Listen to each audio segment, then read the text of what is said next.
जख्मों को जहर के पानी से धोता देखा, गैरों के बिस्तर पर अपने को सोता देखा।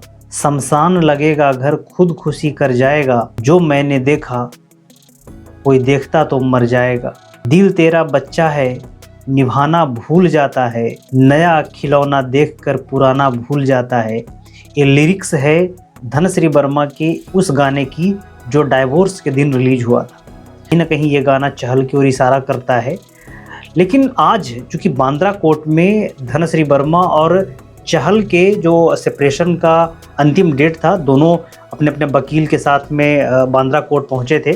तो यहाँ पे चहल जो हैं एक टी शर्ट पहने हुए थे, उसमें लिखा हुआ था कि be your own sugar daddy. Sugar daddy का प्रयोग आप गूगल में सर्च करेंगे तो किसी शुगर डैडी का प्रयोग किसी महिला के लिए होता है, वैसी महिला जो किसी पुरुष के साथ में इसलिए संबंध रखती है ताकि उससे कुछ अर्न कर सके। तो चहल ने इस प्रकार के लिखे हुए टी शर्ट उन्होंने पहने हुए थे। तो आप लोग समझ सकते हैं कि चहल का इशारा कहीं ना कहीं धनश्री वर्मा की तरफ ही था। तो दोनों आज पहुंचे और दोनों ने जो है लास्ट सेपरेशन का कागज साइन किया और दोनों जो है वो फिर वहां से चले गए। ये चीजें हैं कहीं ना कहीं बहुत कुछ कह जाती है, न कहते हुए भी दोनों ने कुछ न कुछ बातें कह दी है। जैसा कि धनश्री वर्मा ने गाना रिलीज किया उसी दिन जिस दिन डाइवोर्स हुआ, और उस गाने में आप देखेंगे कि एक ऐसी महिला के किरदार में है जो प्रताड़ित है, जिसका पति मारता है, जिसका पति उसको टॉर्चर करता है, और वहां पे उसके पति के साथ डाइवोर्स होता है। अब इस गाने से पता लगता है कि कहीं ना कहीं दोनों के बीच में कोई ना कोई मिसकंसेप्शन है, या फिर कहीं ना कहीं कम्युनिकेशन है जो दोनों एक दूसरे को बता नहीं पा रहे, एक दूसरे से कह नहीं पा रहे। क्योंकि धनश्री वर्मा और चहल के बीच में जो लव स्टोरी है कोविड के दौरान शुरू हुई थी, उसके बाद दोनों के बीच में प्यार हुआ और उसके बाद शादी हो गई। लेकिन बाद में आपने देखा कि जिस प्रकार से उनका डाइवोर्स हुआ, उसके बाद आपने देखा कि चैंपियन ट्रॉफी के दौरान चहल जो है दुबई में भारत का जो फाइनल मैच था वहाँ पे वो गए थे और वहाँ पे एक लड़की के साथ वो स्पॉट हुए। तो बाद में पता लगा कि वो लड़की आरजे महसब हैं।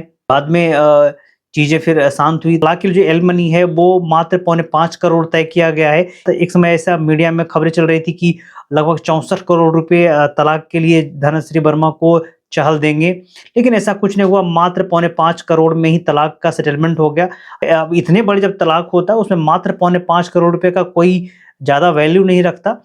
तो कहीं ना कहीं ये इशारा करता है कि सामने वाला पार्टी जो है वो इतने कम में क्यों मान गया।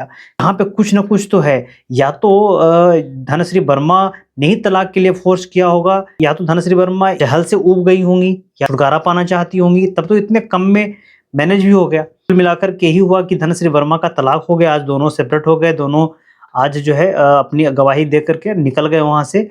और देखिए चहल और धनश्री वर्मा की जब शादी हुई तो उस समय चहल सुपरस्टार था, आज भी चहल सुपरस्टार हैं। भले उनकी इंडियन टीम में वापसी अभी तक नहीं हुई है, आईपीएल में अच्छे खासा रकम में बिके हैं, तो आज भी चहल सुपरस्टार हैं। लेकिन धनश्री वर्मा जिनको कोई नहीं जानता था, चहल से जुड़ने के बाद वो पूरे इंडिया में फेमस हो गई। अब तो और फेमस हो गई।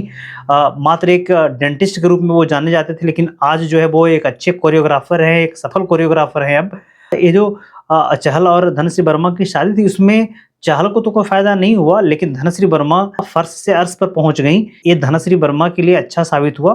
और कहीं ना कहीं जो चहल ने टीजर पर लिखवाया था कि be your own sugar daddy, वो हो सकता है कि इसी रीजन से लिखवाया होगा कि मुझे जो है रास्ता बना करके वो आगे निकल गए। आपकी राय इसमें बड़ा महत्वपूर्ण है, आप अपनी राय कमेंट में जरूर लिखिएगा।